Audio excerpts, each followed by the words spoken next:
The last couple of lessons in fractions and decimals, we've really been revising a lot of the things we covered in term one. So we examined what fractions are, what is the numerator, the denominator, how do we add fractions, and we've had some mixed success. So we're going to go over some of those things today in this video. So first off, the numerator and the denominator. I always like to draw a visual representation of a fraction. So we all know this as half.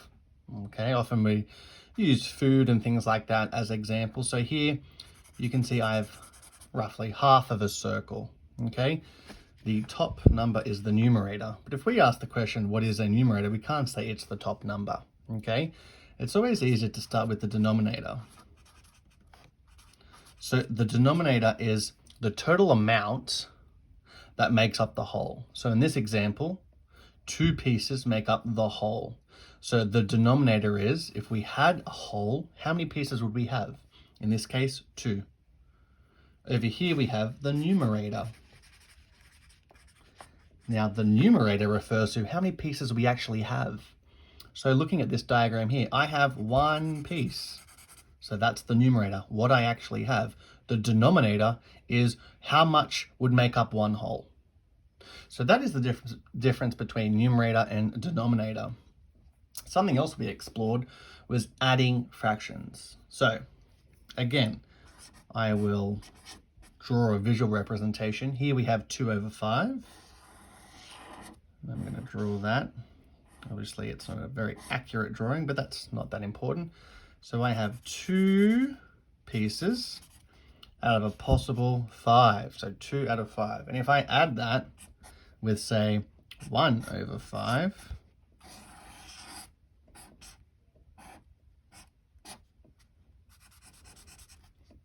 okay, that does not equal 3 over 10, okay? That is wrong. It's not 3 over 10. What this is asking me is, how many pieces of a 5-piece pizza do I have? So let's pretend this is pizza. To make one whole pizza, you need 5 parts. But some people have already eaten these parts here, and what am I left with? Well, 2 over here and 1 here. So the answer is 3. But how many pieces make up a pizza? Well, 5. So the answer is 3 over 5. So when we're adding fractions, we leave the denominator the same amount and we add the numerator. Okay? But Mr. Ellis, what if the numerator is more than 5? Well, that's kind of what we're focusing on today. We're looking at mixed numerals.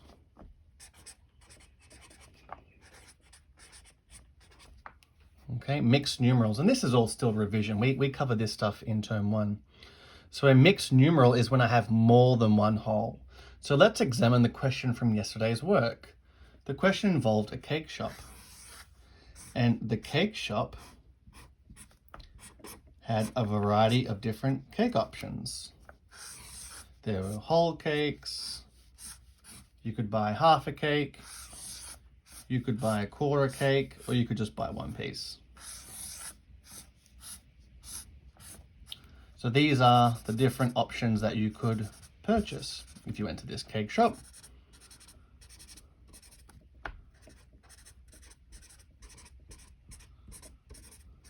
There we go. So I obviously have more than 1 cake here, don't I? Let's just take this example here, okay? A whole cake is 8 over 8. Half a cake is 4 over 8. A quarter of a cake is 2 over 8. And 1 slice is just 1 over 8. Let's pretend 4 customers walked in and bought this amount of cake each. So 1 customer bought a whole cake, 1 customer bought half a cake, 1 customer bought a quarter of a cake, and 1 customer bought 1 piece. So let's say we want to work out how much we sold. We're trying to figure out the amount of whole cakes we sold as well as the amount of slices sold. So we know that when we're adding when we're adding fractions, we do not change the denominator. So the denominator stays the same. So 8 plus 4 is 12. 12 plus 2 is 14. 14 plus 1 is 15. So here we have an improper fraction. This is what we call an improper fraction. And it's called an improper fraction because there are more than one whole. So if this number was below 8, it would be a proper fraction. But because this number here, 15, is above 8, this is known as an improper fraction. So there were 15 pieces sold, but it only takes 8 pieces to make up a whole cake. So this is where mixed numerals comes into play. Let's pretend that I took these 2 pieces and put them over here in this cake. And I took this 1 piece and put this over here on this cake. So we're now done with those cakes. We can cross them out.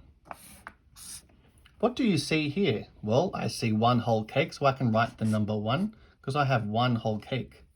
And what's left over here? 1, 2, 3, 4, 5, 6, 7 over 8. So here we can see that 15 over 8 is the same as 1 and 7 over 8.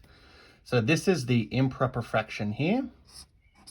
Well, the mixed numeral is here, 1 and 7 over 8. But we can also work this out without having these visuals.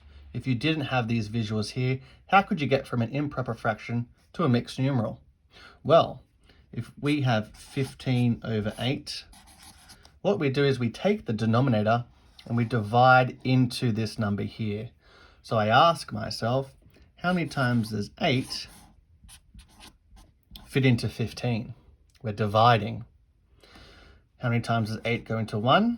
0. So now that joins. So I might do my 8 times tables. 8, 16, 24. Oh, I've gone over already. So 15 is less than 16, so it can't be more than 2. So the answer is 1. And what's left over? Well, 15 is 1 less than 16, so there is a remainder of 7. But since we are being more sophisticated with how we record our answers, we don't write remainder 2. We take what we're dividing by and make that a fraction. So it's 1 and 7 over 8, just like it was shown here. So this is what a mixed numeral is, and this is what an improper fraction is, and we can go between the two. Let's do another example.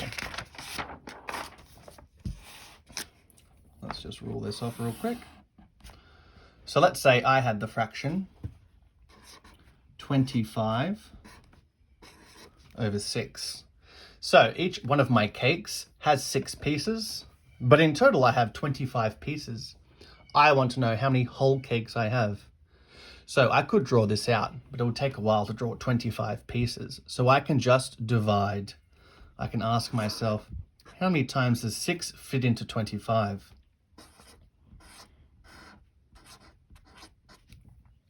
So I ask myself, how many times does 6 go into 2? 0. So they join together because I didn't use anything from the 2. I'm going to draw my times tables down here on the side to help me out. Oh, so I've gone over. So 1, 2, 3, 4. Oh, it's gone over. So I have 4 whole cakes. And how many from 24 to 25? 1. So remainder 1. But I'm not going to write remainder 1. I'm going to take what I'm dividing by and throw it underneath as the denominator. So 25 over 6 as a mixed numeral is 4 and 1 over 6. So this is the improper fraction there, and this is the mixed numeral here. We need to be able to go between the two. Let's say I wanted to do that. Let's say I wanted to get from 4 and 1 over 6 as a mixed numeral into an improper fraction. Well, all the information that I have is right here. I know that there are 6 pieces in each cake. Well, how many cakes do I have? 4.